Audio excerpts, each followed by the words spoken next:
Hello, everyone. Happy Wednesday. It is another sunny day here in Seattle, Washington. Mike Grabham helping you through the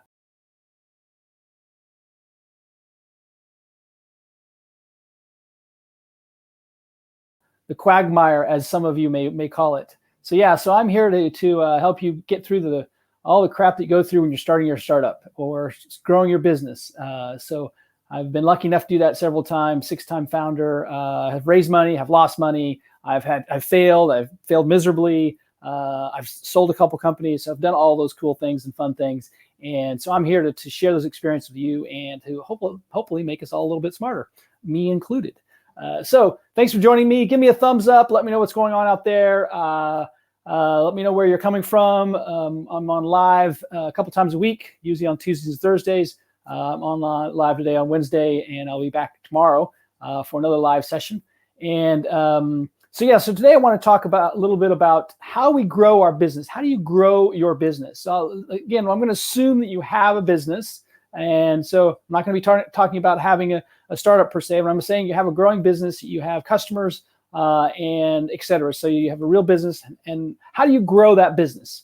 Whether you're 1 year old or 7 years old or 17 years old, you may get a little stagnant. You may not be growing as you want to grow. So let's talk today about those things. So I believe there's 6 steps in that. I think there's 6 steps in kind of growing and 6 things you kind of keep your eye on to keep growing your business. And it happens. Believe me, it really happens when you sometimes just you are not focused on growth and you're maybe focusing on managing the business instead of growing the business. And your business goes like this. It takes its ups and downs. So I understand that it always isn't grow. Early stages, yeah, most of the time that's what you're focused on, but not always, right? It's definitely not always the case. So I believe there's 6 things. And let's start with one is you need to find the right people. Now, this is true whether you're starting a company or growing the business. So you need to find the right people. So when you're growing the business and you have customers, you need to find the right people who can help you do things that, 1, you're not good at, 2, that bring some things to the table that you would not have thought of and you maybe don't have experience doing. So what I love to do, in my past is always, I love bringing in interns and young people in the business world because they just bring a different perspective. It's just so cool because they just don't think, because they don't have all this baggage that, after you've done something for 10 or 15 or 20 years, you have all this baggage around. But when you bring in someone young, an intern or fresh out of college or fresh out of high school or whatever, and you bring them into your company, they're going to have a different perspective.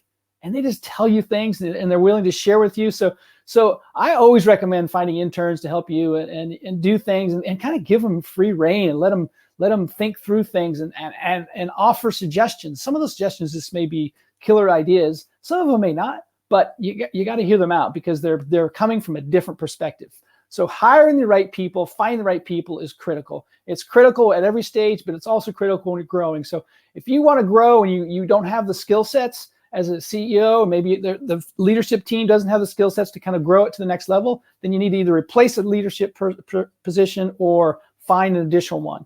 As a consultant, some of the time I'm helping people, coach them through even hiring people or even doing some of that, helping them myself doing some of that. So it is super critical. You've got to be able to do it, and you got to continue to focus on growth. And that some teams you got to really take a hard look around and say, who is good on my team that can do these things? And sometimes you don't have one, so you got to go out and find them. So that's 1. 2 is focus on existing customers. And that reminds me, today's question is, when was the last time you talked to a customer? Here, I'll put this on the screen. Question here, show. So how often do you talk to customers each week? Like, how often do you do that? Are you're doing that? How many customers did you talk to this week? 1? Did you talk to 5? How many customers did you talk to this week? How do you got to be able to connect with people, right? And so you can't not be talking to customers. So I highly recommend always have some engagement with your customers. And I don't care how large you are. At some point you're too large, but when you're less than 50, 100 people, you're not too large. You should be talking to customers at some point during during your week, or at the minimum during your month. So my question, is how often do you talk to your customers each, or how many customers did you talk to this week? How many this week or last week? Like, how many is that? Is there 1? Is it 2? Is it 5? I can tell you if it's 0 and you're a small company, there's probably some things going on that you don't know about. So I would highly recommend talking to customers every week is what I say. And you don't have to talk to hundreds of them. Talk to 2 or 3.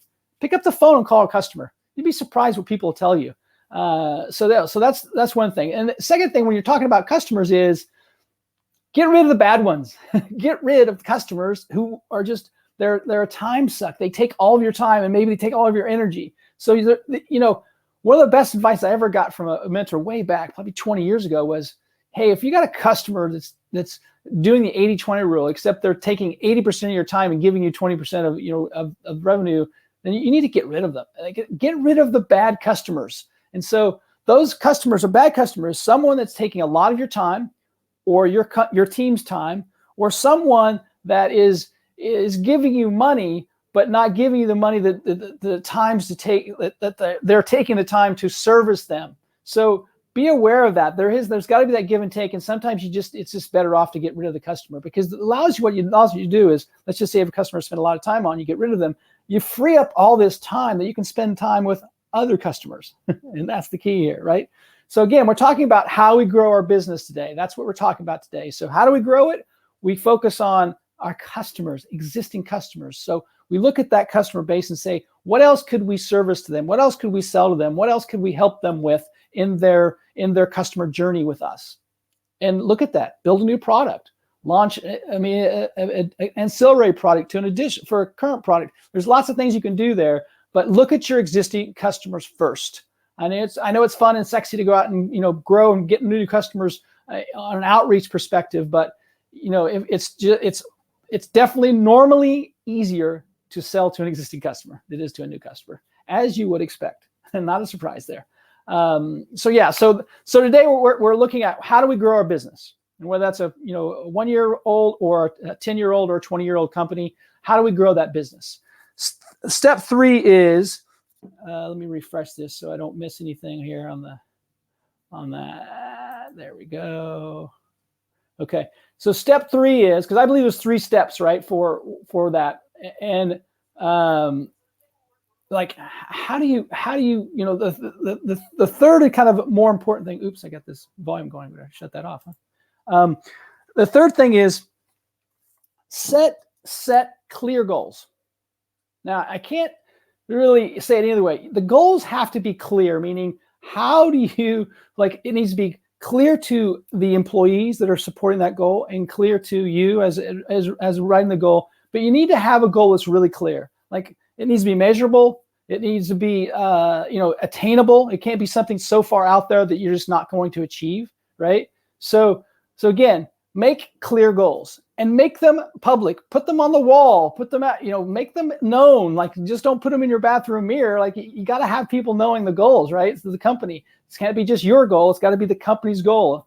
Whether it's 2 people or 200 people, the company needs to know those goals.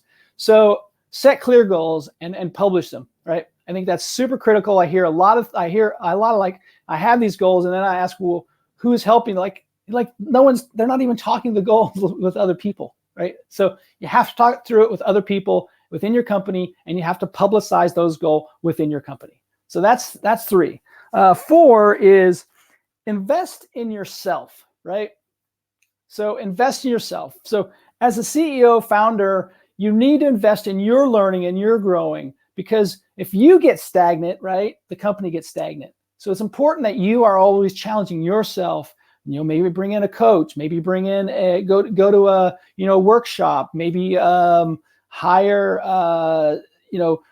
someone that you can work with, or maybe mentor. It really is really interesting when you're teaching others, because it forces you to learn things. So there's lots of things we can do to kind of grow ourselves independently. So don't forget about yourself. I mean, you want your employees to do great. You want to support them. You want them to learn and grow. Absolutely, positively, you want that to happen. But you can't forget about yourself. You've got to do that for your own human worth, right? You've got to do it for yourself. Let me take that off. So the question of the day is, How many customers have you talked to this week? How many customers have you talked to this week? That's the question of the day.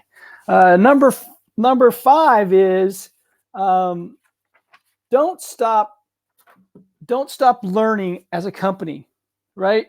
So what I'm talking about here is the company has to continually evolve, and you have to be evolving in the marketplace. Your products have to be evolving. Your marketing strategies have to be evolving. Your sales strategies have to be evolving. Your customer support has to be evolving. All those things should be getting better and changing, because the world isn't static. So we need to be, changing. We need to look for other opportunities, right? We need to look for ways that we can make things better, or, better sometimes is just different, right?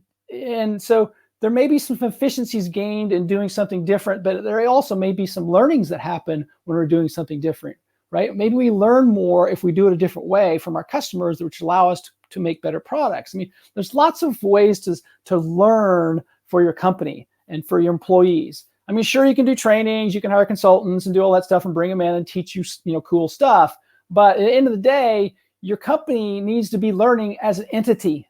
So therefore it needs to evolve, therefore it needs to change, therefore it needs to look for ways to change, right? So you can't be looking inward all the time. So you need to be looking at other industries. They may be doing some cool things in other industries that you can bring into your industry, from a customer service standpoint, from a marketing standpoint. So again, learning, making sure your company is learning is super critical, because your companies can't be static. It's just impossible to grow when your company's static. So today we are talking. If you just popped in today, for those pumped in LinkedIn Live, give me a thumbs up. Let me know where you're from. Mike Grabham here again today. Your startup guide. I am helping you get through the journey of starting a company or growing your company. So we're talking about growing your business today, and there's 6 factors, and we're on number 5, right?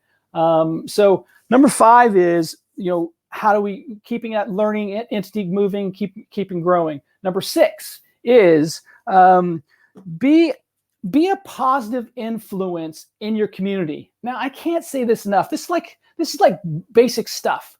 Be a positive influence in your community. And the reason I say that is because when you're a positive influence in your community, right, you're doing things that are propping up the community, right?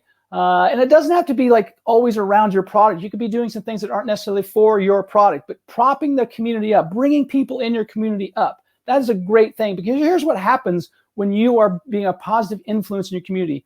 You have things and opportunities that come to you without you asking for them. People will come to you and say, oh, I saw you do this. I have an idea. What about this? There's all these opportunities that you would never think of that come to you when you raise your status in the community.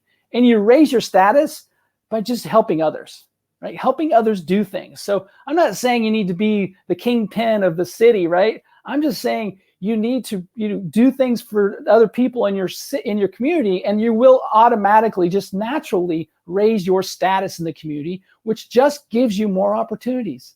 That's exactly what it does. It just gives you more opportunities, and most of those opportunities are going to be good ones. It may be opportunities to partner with somebody else and do something else. It may be something you can do with your product and partner with them that you didn't think of. So again, just be a good human being and raise the status of yourself in the community and raise the status of other people in your community. I think that is it's so overlooked, but that is how you grow your business. That doesn't cost you money. It costs you some time.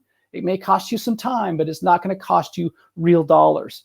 And so when I talk about 6 things you can grow your business, I'm going to go through them real quick. There's 6 things that I believe will grow your business. 1 is find and hire the right people, right? If you don't know how to do it, then you got to find the person that can do it. That's 1. 2 is focus on existing customers. And one caveat to that is fire the customers that are bad customers. They're no fun. They waste your time. Get rid of those customers. 3 is, set clear goals, and not only set them, but publicize them internally to everyone. So everyone knows what those goals are. And 4 is invest in yourself, like help yourself grow, go to conferences, hire coaches, do the things that make you a better person, a better leader, which will help your company grow. And 5 is Don't, keep your company needs to be a learning company. The company's culture needs to be learning. You need to be looking for ways, different processes, different systems that your company could do or other companies are doing, and bring them into your company, right? That's number 5. And last but not least is, again, what I say is be a positive influence in your community. Just be a positive influence. Help others, and that will raise the status of yourself in that community and bring opportunities that come to you. And that's the beauty of that. That's why I talk about this, is because you want opportunities to come to you instead of you always going out and looking for opportunities everywhere you go. So they'll come to you when you're raising the status and helping others in your community. And I say in your community, that can be a geographic community. It could be their place in Columbus, Ohio. It could be Madison, Wisconsin. It could be Wichita, Kansas. It could be any of those places, right? But also your community may be your industry. It may be your industry because maybe you're virtual, right? So your community is not necessarily a geographic community. Many times it is, but it doesn't have to be. So those are my 6 points of how to grow your company. And so today, the question of the day, I'd love for some feedback from everyone is, give me a thumbs up, give me a heads up, give me the shares, do me all that. But I'd love you to answer this question is, how many times this week did you talk to a customer? Once, twice, 0? I'd love to get that feedback, because my guess is if you haven't talked to a customer this week, it's probably bad. If you haven't talked to a customer in the last 2 weeks, it's probably not so good either. But if you haven't talked to a customer in the last month, that's not good. I can tell you that's not good, because you're not getting proper feedback. I know you may say, oh, my people are telling me information, but it's probably not. You want to hear it from the horse's mouth. So yeah, it's my question of the day. So I'm going to time out today. So thanks for stopping by. Thanks for watching live. I love doing these, and post any questions in the comments. I'll be sure and get answers to them. Once a week, we're trying to take deep dives into certain topics. Like last week, we did some legal on trademarks and copyrights. Next week, we're doing another thing. And also another surprise I'm going to do. So next week, what I want to do is I'm going to do a show on Wednesday. It's either on Tuesday or Wednesday. And I'm just going to go live, and I'm going to ask anyone. I'm going to put the link into the comments, the link that you can click on. Anyone can click on it, and you can join me in the live. So we can talk about your company. We can talk about your product. I don't care what we talk about, right? But we can talk about whoever wants to join me live. I don't know who it's going to be. It doesn't matter. But I'm going to post the live link on the next episode next week on, like I say, either Tuesday or Wednesday, and just try that experiment. So until next time, have a great week. I will speak to you tomorrow. Take care. Have an amazing day. Bye-bye.